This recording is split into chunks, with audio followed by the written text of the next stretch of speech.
One of my favorite movies from 2019 was Ready or Not.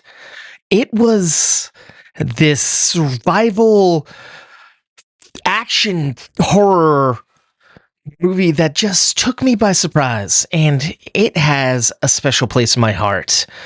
And the ending of that movie just stuck with me in a big bad way.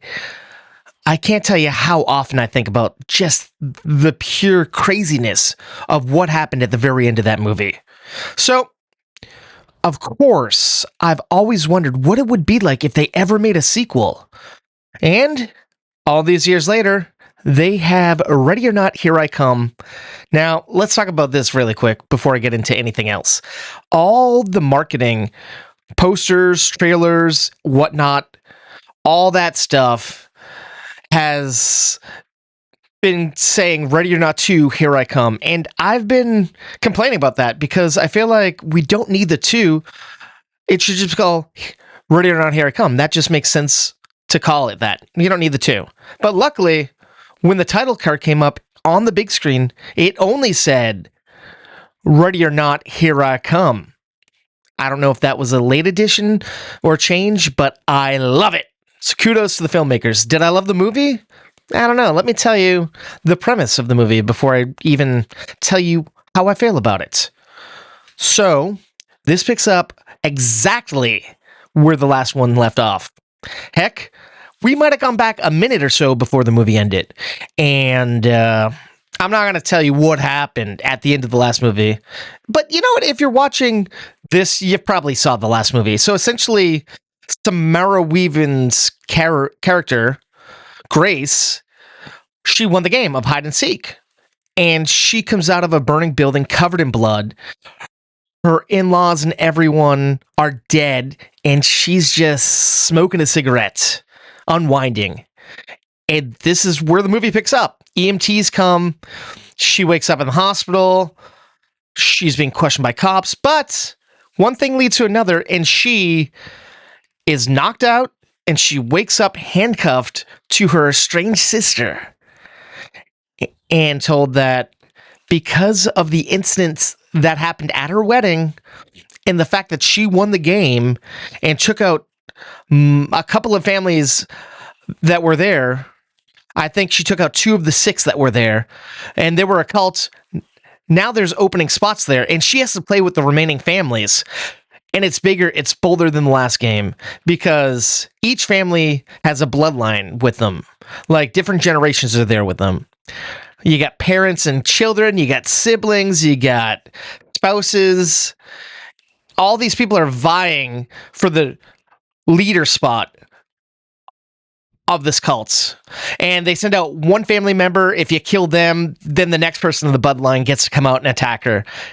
And if she can last by a certain time, or they last by a certain time, they win, and she gets killed, and it's even Steven.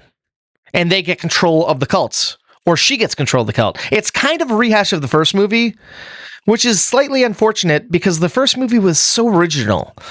And they just kind of do a similar thing here. It's not fully doing it justice, but it does broaden the scope a bit, which is nice, because now we're learning slightly more about the organization. We're learning more about our main character, and we're meeting a whole new slew of cast members and family members. And it's an international movie because there's different countries being represented here. Different people from different countries are coming to hunt down Grace and Faith, which is kind of cool. Faith is the sister. The cast, holy heavens, it's pretty interesting. And by interesting, I mean fun. You got Samara Weaving, of course. As her sister, we got Kathryn Newton.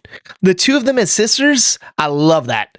Because Kathryn Newton is a badass in almost everything. Samara Weaving is always fantastic. And putting them together, golden. I will say Kathryn Newton's a little bit wasted here, a little bit underwritten character, but she's doing the best that she can. And she gets to kick ass, which is awesome. Then you have these 2 twins, played by Sarah Michelle Gellar. I mean, she's a legend. Come on, who doesn't want her in the movie? And then a guy named Shawn Hatosy. I might be saying his name wrong. He's currently on The Pit, and he's been on other shows like Animal Kingdom and Southland. I don't fully know him, but he did a good job here as this sibling who's kind of treated like crap, but he has this dark anger in him because of that.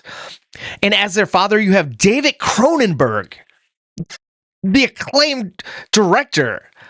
David Cronenberg is acting here, and he's pretty good. I dug what he was doing here. And as their lawyer and the man who's kind of running the game, you got Elijah freaking Wood. And I mean, when isn't he delightful? And he's kind of a neutral character here. He's not hunting her. He's not trying to do any harm to anyone. He's just doing his job, and I respect that. Then you got Kevin Durand and some other familiar faces that you may or may not know.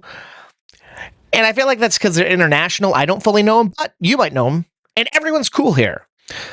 There's some fun and interesting kills being done in this movie. There's some really cool stuff being done with the cinematography. The set is pretty cool. It takes place at this resort, casino, golf course type place. So there's a lot of interesting areas to hide and fight. That's pretty badass. And let's see, what else can I tell you? The soundtrack, kind of forgettable. The editing isn't that special. It's directed by Radio Silence coming back. They did the first movie. They're pretty cool. I like what they do. I think they wrote it as well. This movie is a tad bit long. It's an hour and 48 minutes. And I feel like they spend most of the first act, like 20 minutes or so, essentially telling you what happened in the last movie and setting up the rules again for this movie, which I feel like is a little redundant. If we're here for the second movie, we know what happened in the last movie. We know what the premise of this movie is. Let's just get into it. But it does do something that I appreciate.